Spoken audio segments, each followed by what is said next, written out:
Isso, a gente vai agora para o Ministério da Fazenda, temos um chamado, porque para o Palácio do Planalto, que o ministro da Fazenda, Fernando Haddad, está falando nesse momento, depois da reunião com o presidente Lula. Já já a gente volta para a Europa. A gente acompanha agora ao vivo aqui no Jornal Jovem Pan. Então, não há discussão a esse respeito. Essa lei complementar foi aprovada o ano passado. A iniciativa foi do governo, com a participação de todos os ministros, e, portanto, não se discute isso. A lei complementar foi aprovada, que inclusive ela se conjuga com a lei de responsabilidade fiscal, ela se integra à lei de responsabilidade fiscal. São leis que regulam as finanças públicas do Brasil e elas serão cumpridas. 2024, 2025, 2026, compromisso nosso é de cumprimento das leis complementares de finanças públicas. E a determinação é, nós, aqui do nosso lado, planejamento, Casa Civil, Fazenda, sobretudo, mais MGI, compõe a AGEL e a participação do ministro Padilha, que faz essa interlocução com o Congresso Nacional, é que o arcabouço seja preservado a todo custo, o que significa dizer que no relatório que vai ser apresentado dia 22 de julho, e a Receita está terminando de fazer a compilação do semestre, a mesma coisa a SOF está fazendo, o relatório de julho pode significar algum contingenciamento e algum bloqueio que serão suficientes para que o arcabouço seja cumprido. Então isso está definido. Nós vamos ter a ordem de grandeza disso nos próximos dias, assim que a Receita terminar o seu trabalho, mas nós já estamos operacionalizando aquilo que será, provavelmente, demanda dos ministérios de despesas obrigatórias para zerar essa conta e cumprir o arcabouço. Então, essa é a primeira determinação.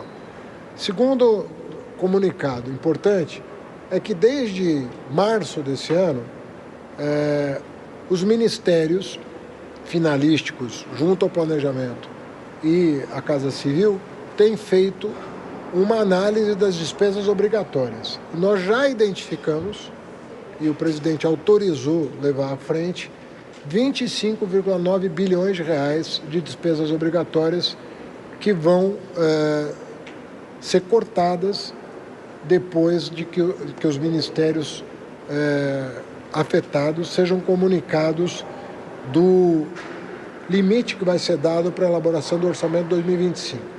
Isso foi feito com as equipes dos ministérios. Isso não é um número arbitrário.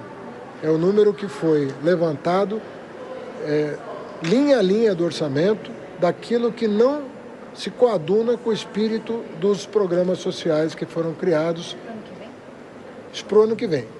Mas... Esse é o pente fino dos benefícios? É o pente fino dos benefícios. Então, esse número já está consolidado pelos próprios ministérios. Não é um número que o planejamento tirou da cartola. Não, isso foi feito, por isso que levou 90 dias, um trabalho criterioso, não tem chute, tem base técnica, é com base em cadastro, com base nas leis aprovadas. Foi feito um batimento desses cadastros todos e nós chegamos ao número de 25,9 bilhões. Algumas dessas medidas do orçamento de 25 podem vir a ser antecipadas, né,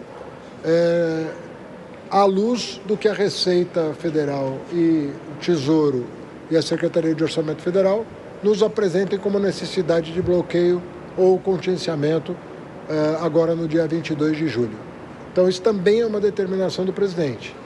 E nós combinemos os dois elementos para cumprir o arcabouço em 2024 e garantir o orçamento equilibrado de 2025 com esse corte de despesas obrigatórias depois desse pente fino que foi feito durante esses 90 dias. Então, nós vamos agora reunir os ministros envolvidos, que estão cientes de que o trabalho técnico foi feito pelas próprias equipes, para que não haja também nenhuma falha de comunicação.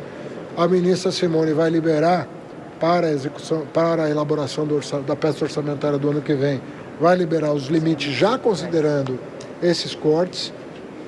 A Receita vai vir de acordo com essa nova despesa reconsiderada para que nós também tenhamos tranquilidade em 2025 de que o arcabouço vai ser respeitado. Então, por favor, são essas as decisões que foram tomadas hoje. As decisões foram tomadas com base em relatórios apresentados ao presidente da República. O presidente incumbiu aqui a AGEL chamar os ministros para a divulgação dos limites do ano que vem e, conforme eu disse, algumas medidas podem ser antecipadas já para esse ano, independente de outras rubricas que podem ser contingenciadas e outros bloqueios que poderão ser feitos para que o arcabouço seja cumprido. Obrigado. Tá bem? O ministro da Fazenda fazendo esse anúncio, corte de 26 bilhões de reais. Bom, Dora Kramer, esse anúncio, o governo nas últimas semanas sendo pressionado pelo corte de gastos e agora o ministro da Fazenda dizendo que vai haver reuniões com os ministros dessas pastas que devem sofrer algum tipo de interferência, mas então esse é o valor, 26 bilhões de reais. Dora Kramer.